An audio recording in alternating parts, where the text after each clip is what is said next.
ఒక 50 వేసిండు, ఇంకొక 50 వేస్తానంటుండు. మా స్పీకర్ గారికి ఉందో లేదో నాకు తెలియదు, కానీ ఉంది, పొలం ఉంది. నేను వచ్చి మొన్న చెప్పిన మీ జిల్లాలో వేస్తానని చెప్పినవు, వేయాలి.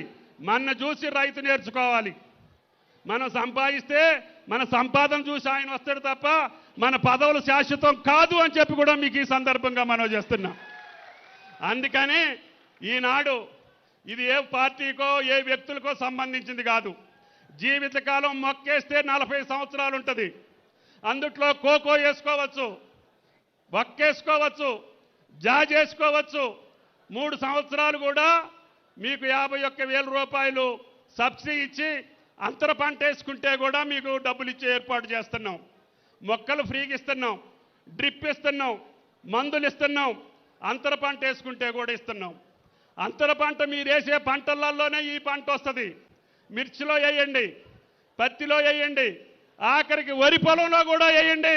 రాకపోతే నాది బాధ్యత అని చెప్పి కూడా మీకు ఈ సందర్భంగా మనం చేస్తున్నాం. వేదిక మీద ఉన్నటువంటి పెద్దలందరికీ విజ్ఞప్తి చేస్తున్నా, ఈనాడు వరికి ఇబ్బందులు ఉన్నాయి. తెలంగాణలో నీళ్లు కనపడితే చాలు వరి పొలం వేసి ఇంట్లో పండుకుంటున్నాం. దమ్ము చేసేవాడు దమ్ము చేస్తుండు, కోత కోసేవాడు కోత కోస్తుండు, అమ్మోడు అమ్ముకుంటుండు. మనకి ఎంఎస్పి వస్తుంది, సన్న బియ్యానికి సన్నధాన్యానికి సబ్సిడీ వస్తుంది. బాబు మీరు కూర్చోండి అమ్మా, మీరు కూర్చోండి. సన్నధాన్యానికి సబ్సిడీ వస్తుంది. మీకు ఈరోజు గిట్టుబాటు కావచ్చు. కూర్చోండి, మీరు కూర్చోండి. ఇవన్నీ మామూలే, 50 ఏళ్ళ బట్టి చూస్తున్నా. కాబట్టి దయచేసి ఈ మహాపండగ రోజునే పరాభవనామ సంవత్సరం.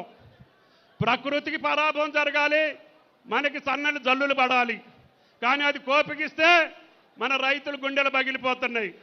అందుకనే నేను ఏ ప్రభుత్వంలో ఉన్నా కూడా లిఫ్ట్ ఇరిగేషన్స్ కింద కానీ బోర్వెల్స్ కింద కానీ వరి పొలం వేయొద్దని చెప్పి 85 మంత్రిగా ఉన్నప్పుడే జీవో ఇచ్చా. ఈనాడు భారతదేశంలో అధిక వరి పంట పండే రాష్ట్రానికి తెలంగాణ చేరింది. కానీ కేంద్ర ప్రభుత్వం, రఘునందన్ రావు గారు కూడా ఇక్కడే ఉన్నారు, నిక్కచ్చిగా చెప్పింది 15 రోజుల క్రితం, మేము వరి ధాన్యాన్ని సేకరించాం, మీరు జాగ్రత్త పడండి అని చెప్పి రాష్ట్ర ప్రభుత్వానికి తాకీదు ఇచ్చిందని చెప్పి కూడా మీకు ఈ సందర్భంగా మనం చేస్తున్నాం. కాబట్టి మనం పండిస్తాం, మన అవసరాలకు సరిపోని మనం ఉంచుకున్నా కేంద్రం కొనకపోతే తెలంగాణ రైతు ఇబ్బంది పడతాడు. అందుకని ఇప్పటి నుంచే క్రాప్ డైవర్సిఫికేషన్ చేయాల్సిన అవసరం వచ్చింది. మన రాష్ట్రంలో 20 లక్షల ఎకరాలకి యోగ్యమైనటువంటి ఆయిల్ ఫామ్కి భూములు ఉన్నాయి. కాబట్టి ఇప్పటికి 3 లక్షలే వేసాం. నేను ఈ 3 సంవత్సరాల్లో 6 లక్షల ఎకరాలు వేయాలని నా పట్టుదల. దానికి తెలంగాణ ప్రజాప్రతినిధులు, రాజకీయ పార్టీలు అందరూ సహకరించాలని, తద్వారా ఈనాడు పామాయిల్ వేసిన రైతు నిశ్చింతగా బతకగలుగుతున్నాడు. కొంతమంది అనుకుంటున్నారు అందరూ వేస్తున్నారు కదా దీనికి ధర ఉంటుందో ఉండదోనని. తప్పకుండా కేంద్ర ప్రభుత్వాన్ని ఒప్పించి రఘునందన్ గారికి చెప్పాను, కేంద్ర మంత్రులకు చెప్పాను, ఇంపోర్ట్ డ్యూటీని మళ్ళీ ఇంపోజ్ చేస్తే ఈ సంవత్సరంలోనే 25,000 టన్నుకి అమ్మించేటటువంటి బాధ్యత నాది అని చెప్పి ఈ సందర్భంగా మనం చేస్తున్నా. నా దగ్గర గిరిజన రైతులు, దళిత రైతులు కూడా 15 టన్నులు దిగుబడి తీస్తున్నారు. ఇప్పుడు ఇంకా మేలైనటువంటి వంగడాలు వచ్చినాయి, దీంట్లో పొట్టి వెరైటీస్ వచ్చినాయి, హైబ్రిడ్ వచ్చింది. రైతులకు సుఖమైనటువంటి విత్తనాలని, మేలైనటువంటి వంగడాలని ఎంత ఖరీదైనా సరే కొనుక్కురమ్మని చెప్పి ఆయిల్ ఫెడ్ అధికారులకు ఆదేశాలు ఇచ్చాం. అందుకని ఆనాడు ఆ ప్రభుత్వంలో అన్ని జిల్లాల్లో కూడా ఈ పంట వేయించాం. అన్ని జిల్లాల్లో 10-15 వేల ఎకరాలు ఇప్పుడు పంట వచ్చింది.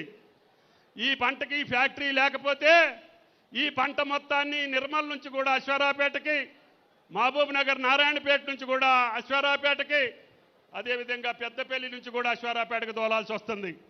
ఆ కిరాయి కూడా మేమే పెట్టుకుంటున్నాం, అంటే ప్రభుత్వమే పెట్టుకుంటుంది. మీ తోటలో వచ్చినటువంటి కలెక్షన్ సెంటర్లో మీరు గెల్ల తెచ్చి అక్కడ పెడితే చాలు, ఫ్యాక్టరీ వాళ్ళే వచ్చి తీసుకెళ్ళి 3వ రోజునే మీ ఖాతాలో డబ్బులు వేస్తున్నారు. ఇక్కడ ఎవరైనా పంట వచ్చిన వాళ్ళు ఉన్నారా? చాలామంది ఉన్నారు, సంతోషం. మీరు అందరూ నా తోటలోకి వచ్చిన వాళ్ళే. ఒకళ్ళిద్దరు మాట్లాడుతురు కానీ మంచి రైతులు, ఎక్కువ దిగుబడి వచ్చిన వాళ్ళు. కాబట్టి పెద్దలు మాట్లాడే ముందు మీరు అంతా ప్రశాంతంగా ఉంటే ఈ పండగ రోజే మేము అసలు రేపు ఉదయం అనుకున్నాం. కానీ ఉగాది పండుగ అంటేనే రైతు పండుగ, ఉగాది పండుగ అంటేనే తెలంగాణకి తెలుగు రాష్ట్రాలకి మంచి పండుగ. ఇది కొత్త సంవత్సరం. పేరు పరాభవం ఉన్నా పరాభవం మన్ని ఎంటాడకుండా మన శత్రువులకి దేశద్రోహుల్ని పరాభవం చేయాలి తప్ప మన తెలంగాణ ప్రజలు తలెత్తుకొని బతికేటట్టుగా ఈ పరాభవ నవ సంవత్సరంలో బతకాలి. కాబట్టి మీరందరూ ఏ పార్టీకి సంబంధించిన పామాయిల్ గెల ఒకటే వస్తుంది.